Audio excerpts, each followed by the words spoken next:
Pay scale বাস্তবায়ন নিয়ে সর্বশেষ যা জানা গেল এবং পে স্কেল নিয়ে সরকারের ভেতরে বিশেষ করে আইনমন্ত্রী যে কথা বলেছেন, সরকারি কর্মকর্তা কর্মচারীদের একটি বিরূপ মন্তব্য করেছেন। সেটা খুবই দুঃখজনক। এ ধরনের কথা আসলে সরকারের কাছ থেকে আশা করা যায় না।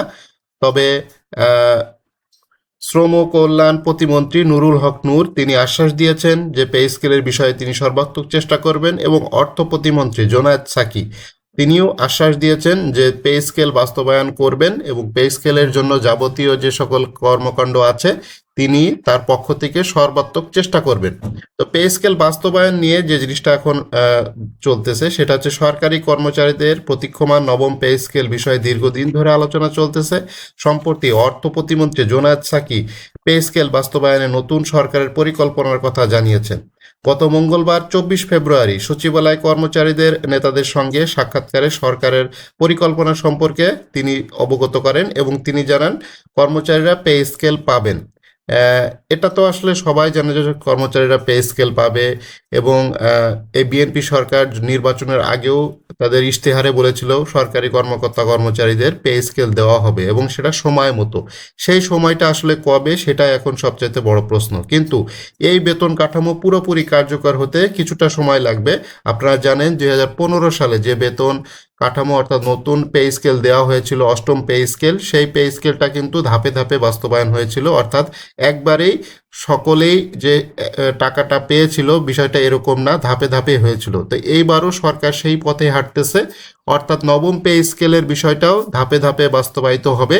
তবে দেখা যাক এই সামনে যে বাজেট আছে 2026-27 অর্থ বছরে যে বাজেট হবে সেই বাজেটে এটা কিভাবে উপস্থাপিত হয়, সংসদে এটা কিভাবে আলাপ আলোচনা হয়, সেটা এখন দেখার বিষয়।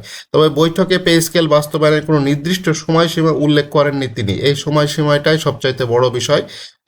সেই সময়টা আসলে কখন আসবে, সেটা কি এই অর্থ বছর থেকে শুরু হবে, নাকি সরকার আরেকটু তাল বাহানা করে পিছিয়ে নিয়ে সামনের অর্থ বছরে নিয়ে যাবে, মানে এইভাবে তাল বাহানা চলতেই থাকবে। তো এটাই সবচাইতে বড় প্রশ্ন। সচিবালয় প্রতিমন্ত্রী দপ্তরে অনুষ্ঠিত এই গুরুত্বপূর্ণ বৈঠকে উপস্থিত ছিলেন বাংলাদেশ সেক্রেটারিয়েট সার্ভিস অ্যাসোসিয়েশনের সভাপতি, উপসচিব সহ বিভিন্ন নেতারা। বৈঠক শেষে প্রতিমন্ত্রী দাবি করেন গুরুত্বের সঙ্গে শুনতেছি এবং তা বাস্তবায়নের বিষয়ে আশ্বস্ত করা হবে বলে তিনি জানান। প্রতিমন্ত্রীর বক্তব্য বরাত দিয়ে তিনি জানান, প্রধানমন্ত্রী তারেক রহমান যেহেতু বলেছেন তাই আপনারা ধীরে ধীরে পে স্কেল পাবেন, তবে এখনই সব বাস্তবায়ন সম্ভব না, কিছু সময় লাগবে, আপনারা ধৈর্য ধরুন। তো এই বক্তব্যর মাধ্যমে বোঝা যাচ্ছে যে পে স্কেলটা একবারে হয়তো হবে না, ধাপে ধাপে হবে, এবং কি প্রক্রিয়ায় হবে সেটা এখন দেখার বিষয়।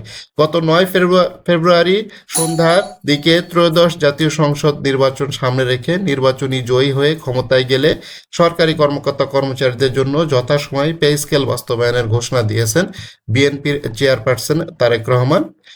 গত বছরের 27 জুলাই সরকারি কর্মকর্তা কর্মচারীদের নতুন বেতন কাঠামো প্রণয়নের লক্ষ্যে 21 সদস্য বিশিষ্ট বেতন কমিশন গঠন করা হয়। সাবেক অর্থ সচিব, পল্লী কর্মসহায়ক ফাউন্ডেশন পিকেএসএফ এর চেয়ারম্যান জাকির আহমেদ খানকে কমিশন প্রদান করা হয়।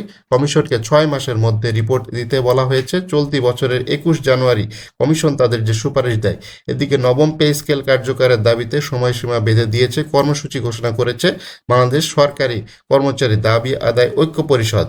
তো তারা যে জিনিসটা করতে চাচ্ছে, গত 20 ফেব্রুয়ারি সংগঠনটির সদস্য সচিব তিনি বলেছেন যে তারা বেশ কিছু কষ্টে আছেন এবং তাদের কর্মসূচির ভিতরে রয়েছে 22 ফেব্রুয়ারি থেকে 5 মার্চ জেলা উপজেলা পর্যায়ে স্থানীয় সংসদ সদস্য মন্ত্রীদের সাথে সাক্ষাৎ করে প্রধানমন্ত্রীর কাছে পে স্কেলের বিষয়ে স্মারকলিপি প্রদান করবেন, এবং পবিত্র রমজান মাস জুড়ে বিভাগীয় শহরগুলোতে প্রতিনিধি সমাবেশ, মত বিনিময় সভা তারা অব্যাহত রাখবেন। এইভাবে আসলে দাবিটা জিয়ে রাখবেন এবং দাবিগুলো যাতে সরকারের কাছে পৌঁছানো যায় সেই বিষয়টাই তারা কাজ করতেছে। এবং বিশেষ করে জোনায়েদ সাকি এবং নুরুল হক নূর তারা সরকারি কর্মচারীদের সাথে ছিলেন বিভিন্ন আন্দোলনের সময়। তো তাদের কাছেই মূলত ধর্ণা দেওয়া, তাদের সাথে সাক্ষাৎ করা, তাদের কাছেই দাবি দাওয়া উপস্থাপন করা, তারা যাতে সংসদ চালু হইলে এই পে স্কেলের বিষয়ে বিস্তারিত বলার জন্য উদ্বুদ্ধ করা। তো এটা আসলে খুবই গুরুত্বপূর্ণ। তো পে স্কেল বাস্তবায়নের সর্বশেষ এই তথ্যটি রয়েছে।